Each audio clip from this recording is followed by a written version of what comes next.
Adam Génopreau, chef de service en hygiène et salubrité. Ce projet-là, en fait, il est vraiment parti. Ça a été un cheminement. Quand je suis arrivé vraiment dans le secteur, d'à peu près 1 an et demi, juste de voir les configurations des choses, vous voyez que c'était l'hôpital de Saint-Jérôme. Il y a plusieurs choses qui avaient été faites de façon successive et sans nécessairement une coordination entre elles. Donc, à chaque fois qu'il acquérait un équipement ou qu'il acquérait d'autres installations pour notre département, c'était selon les endroits disponibles. Comme vous allez pouvoir voir, il faut marcher des distances qui sont parfois incroyables pour aller faire certaines de nos activités. Juste cette notion-là avait plus ou moins de sens par rapport à moi. Puis en discutant avec mon collègue d'installation matérielle, on essayait tous les deux de pouvoir libérer la centrale thermique parce qu'il y a certains enjeux. Donc, dans un premier temps, la première idée était vraiment de pouvoir réaménager nos secteurs dans nos services dans un même secteur. Fanny Laforêt, coordonnatrice hygiène salubrité, buanderie-lingerie pour le 6 des Laurentides.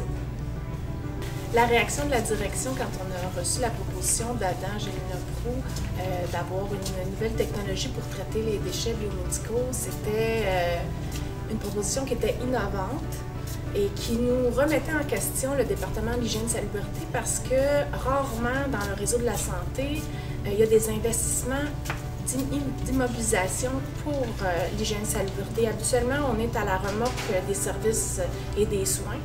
Donc, quand il y a des agrandissements, on est jumelé avec eux autres, mais pour l'ampleur du projet qu'Adam nous soumettait, on devait faire une construction immobilière pour répondre aux besoins de nouvel équipement. On devait travailler avec l'ensemble des départements, les finances, la gestion immobilière, la gestion contractuelle, l'approvisionnement. Ça demandait beaucoup d'énergie seulement pour concevoir la faisabilité du projet et vendre le projet au directeur des ressources financières, au PDG, au CA. Au début, ça a été une grosse mise en œuvre de collecte de données avec les différentes directions, que ce soit les génies biomédicales pour avoir les différentes informations sur l'état actuel des autoclaves dans notre organisation, puisqu'on en a 6. Le celui de Saint-Jérôme, on en a 6 au complet, savoir aussi qu'on en était rendu, est-ce qu'il y en a qui étaient dus à changer et tout. Les volumes de déchets biomédicaux qu'on traitait dans les différentes installations, non seulement ici, mais un peu partout. De savoir c'est quoi les contrats, combien ça coûte d'acheter les fournisseurs tranquillement. Juste écrire sur papier qu'est-ce que ça représenterait au niveau financier d'être capable de faire ça. Et c'est là que j'ai commencé à vraiment plus mettre en place un montage financier pour ensuite le faire valider par la direction des finances. Bruno Caillé, directeur général adjoint au 6 des Laurentides. Adam avait une vision qui était fort intéressante, c'était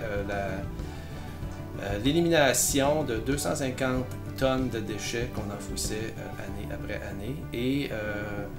Et ça, il y avait plusieurs opportunités qui s'offraient à nous face à ce dossier-là. On était en fin de vie dans plusieurs de nos sites au niveau de nos équipements. Adam nous a présenté ça et après, je vous dirais, 1 minute et demie, je savais exactement où il s'en allait. Il avait déjà fait tous ses calculs, tous ces éléments étaient bien présentés. Donc, au bout de 6 ans, l'ensemble de l'œuvre va s'être payé. Et comment ça va être payé? Eh bien, on va réduire notre dépendance à des fournisseurs externes qui, aujourd'hui, prennent nos matières et les transportent. Ça a des frais importants la tonne.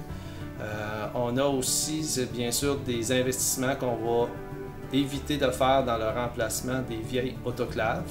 Donc, il y a déjà des sommes de prévues à l'intérieur de ça.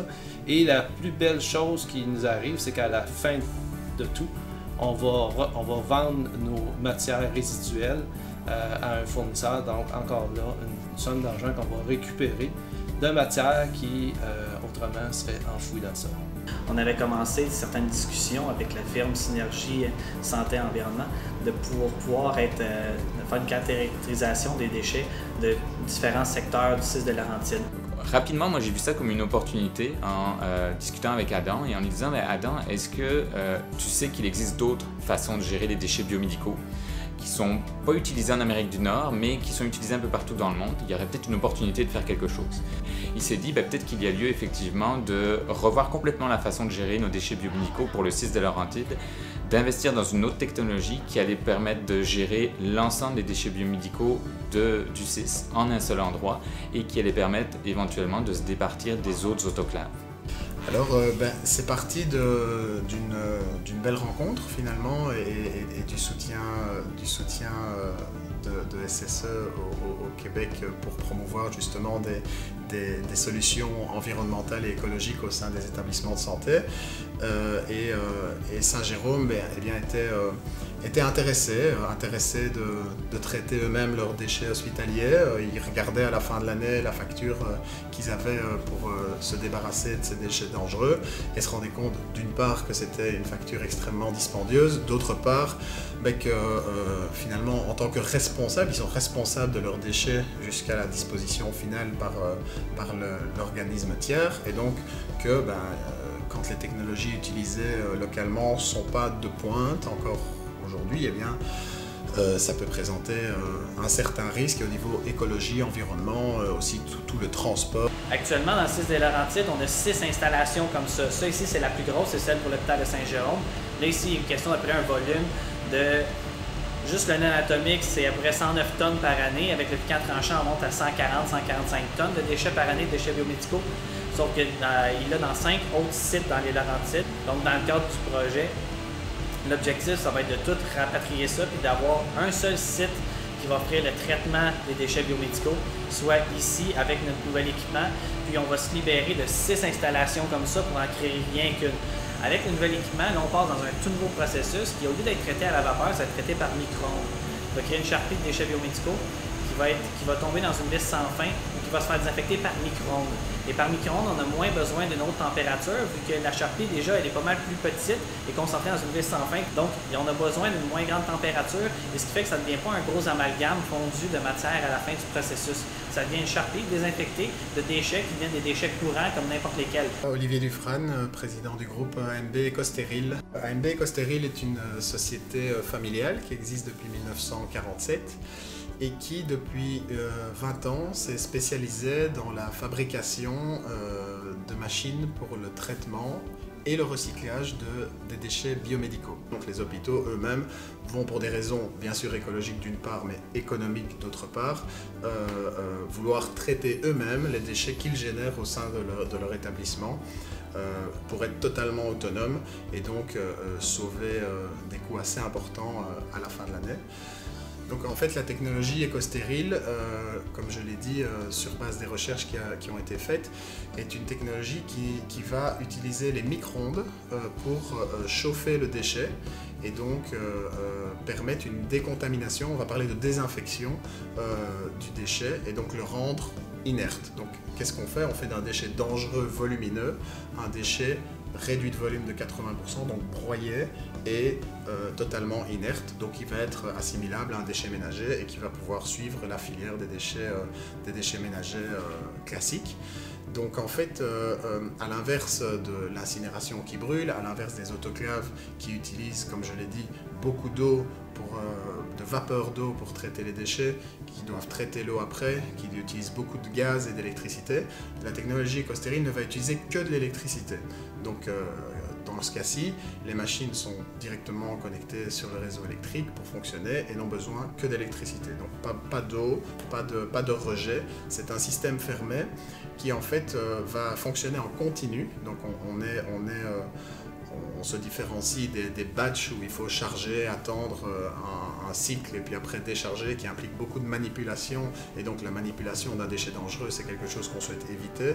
Donc on est sur un système continu avec un chargement continu de déchets dans nos machines, où le déchet va être premièrement broyé avec un broyeur très puissant 4 axes, qui aura pour objectif de réduire le volume dans un premier temps. C'est un système fermé, je le rappelle, donc de réduire le volume de 80% pour en faire un déchet inférieur à 20 à 30 mm.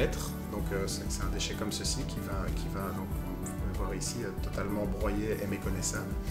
Rapidement, ça fonctionne comme un micro-ondes à la maison où les déchets vont monter en température rapidement et après être maintenus durant 1 heure par des résistances électriques pour assurer une désinfection complète du déchet et rendre le déchet complètement inerte et donc assimilable à un déchet ménager à la sortie, totalement inoffensif, pouvant suivre la filière des déchets classiques. La direction l'a embarqué en toute confiance dans ce projet-là. C'est un projet qui nous amène à nous positionner sur le côté environnemental. La santé et sécurité des employés est également une priorité pour l'organisation. À chaque fois, déjà, dès la première approche, il était directement emballé, juste par toutes les ramifications que ça avait. Puisque déjà, le fait d'être dans un projet qui va vraiment qui va amener une autre avenue de développement durable dans notre organisation, déjà, juste ça, ça leur faisait plaisir. Mais c'est qu'on allait même au-delà de ça. On était vraiment, même au niveau que ce soit de la mécanisation du processus, donc diminuer les risques d'accidents de travail. Sébastien Duverger, chef de prévention santé et sécurité au travail pour le CIS des Laurentides. Pour notre service, c'est une super belle opportunité de réduire à la source les risques ergonomiques, en particulier le pousser-tirer les chariots, donc chariots en métal, roues en métal, considérant la température dans l'autoclave, donc était une contrainte excessive pour les employés dans les activités de pousser-tirer, surtout vu la fréquence au quotidien. Le transport aussi des charges, on transportait les sacs d'un sac à un autre avec des opérations de flexion et de torsion du rachis qui créent des postures contraignantes pour nos employés. Et encore une fois, la dernière opération qui va être automatisée dans ce processus-là, c'est aussi toutes les activités de bascule dans le container à la fin du processus quand la matière biomédicale a été autoclavée. Il fallait la remettre dans un compacteur. Donc toutes ces activités de manutention où on prenait sac par sac, qui sont lourds, qu'on poussait tirer les chariots, sont complètement annulées. Donc cette automatisation-là, pour nous, c'est un gain énorme, mais aussi pour la santé du personnel. C'est certainement diminuer les risques d'incidents, accidents, puis améliorer la santé et la sécurité de nos employés. C'est une priorité pour l'organisation. Ça, c'est un atout majeur pour ce projet-là. Un projet innovant, avec une nouvelle technologie. Les premiers en Amérique du Nord à tester, à acquérir cette technologie-là. C'est super intéressant d'être les premiers à déployer cette technologie-là. Il y a également l'aspect environnemental. C'est certain que l'organisation est en train de se positionner avec une politique de développement durable, avec une politique de gestion des matières résiduelles, et puis acquérir une machine qui revalorise la matière des déchets biomédicaux. C'est vraiment pour nous un projet extrêmement ambitieux. C'est sûr que moi, ce qui m'interpelle le plus dans le projet, c'est que ça vient regrouper plusieurs aspects des bonnes pratiques de gestion pour l'organisation. Le fait qu'on regroupait tellement de choses en un projet qui se voyait porteur pour notre direction et puis même pour notre coordination, pour notre direction, même pour l'organisation, c'était ça qui a enchanté tout le monde. C'est ça qui a fait en sorte qu'on est capable de chercher plusieurs acteurs de différentes directions pour réussir à monter un projet pour le 6 au complet. Donc, puisque oui, on a le début, on a le volet qui est plus local et ainsi de suite, mais le projet va finalement se refléter dans tout le 6 quand on va commencer à imbriquer les différentes parties d'aller collecter des déchets biomédicaux de l'ensemble du 6 des Laurentides en rapatriant tous ceux des hôpitaux, différentes installations vers le site de Saint-Jean. Là, oui, il y a le côté environnement, il y a le côté développement durable, mais à la base, c'est un projet qui a été pensé et développé par les équipes de la base et c'est un projet très mobilisateur au niveau de l'ensemble des employés en hygiène et salubrité. Moi, ça a été de pouvoir monter ce projet-là, de pouvoir le développer et puis vraiment le faire avancer, puis vraiment de pouvoir créer un projet qui soit de cette envergure-là pour le service d'hygiène et salubrité. Ça fait 12 ans que je travaille en hygiène et salubrité et à aucun moment j'ai vu un projet aussi porteur et aussi grand et aussi motivant dans les différents services dans lesquels je me suis retrouvé et de pouvoir me dire qu'on va mettre de l'avant un tel projet, qu'on est capable de le développer, qu'on va être capable de le faire et puis de rendre une fierté, que ce soit à nos équipes d'entretien ménager qui souvent travaillent dans l'ombre, sont plus ou moins là. Maintenant, on va faire quelque chose qui développe, qui va les faire briller, qui va être capable de leur donner de petite exposition, puis de pouvoir aller chercher toutes ces petites ramifications-là. Et moi, au niveau personnel, c'est de faire ça, d'accomplir cette chose pour mon département. C'est ce qui me rend fier et heureux. Donc personnellement, moi, ce qui me fait vraiment triper dans ce projet-là, c'est le fait de travailler avec des gens qui ont une vision. C'est sûr qu'on accompagne de nombreux établissements de santé, puis chacun a ses forces dans différents dossiers, dans différentes thématiques.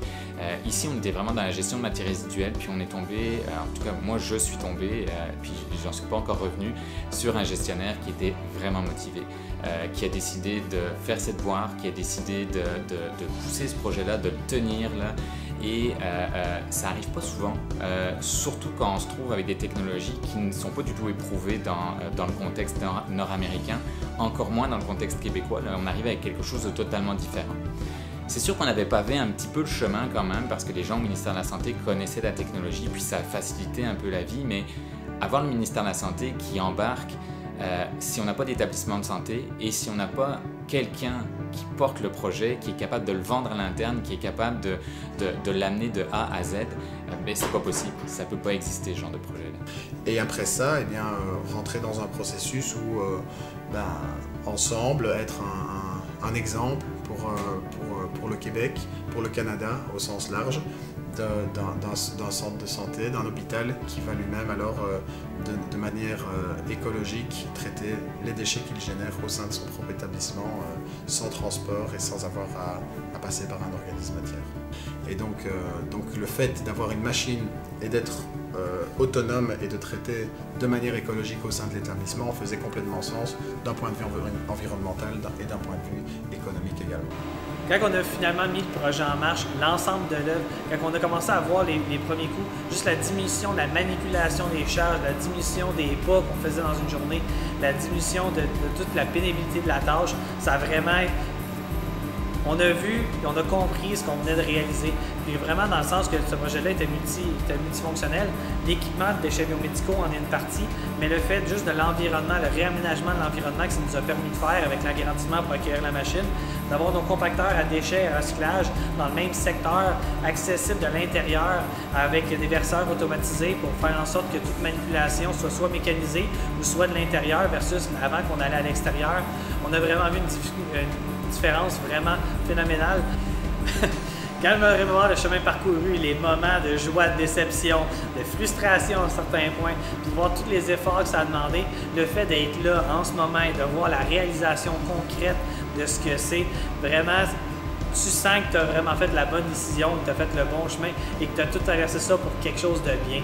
De voir tes employés circuler, de les voir fonctionner dans ce cadre-là, de voir le traitement, la nouveauté, la façon de l'aborder qui est beaucoup mieux et pas des problèmes qu'on va régler juste maintenant pour 1 ou 2 années.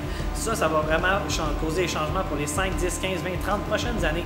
Fait que d'avoir réussi à mettre vraiment le temps et l'énergie pour faire ça, toutes les étapes qu'il a fallu traverser pour se rendre jusqu'à là ont tous valu leur peine quand on réussit à être arrivé à ce moment-ci où c'est que tout est en fonction et vraiment on sent la différence qu'on a créée dans la vie quotidienne de ses employés.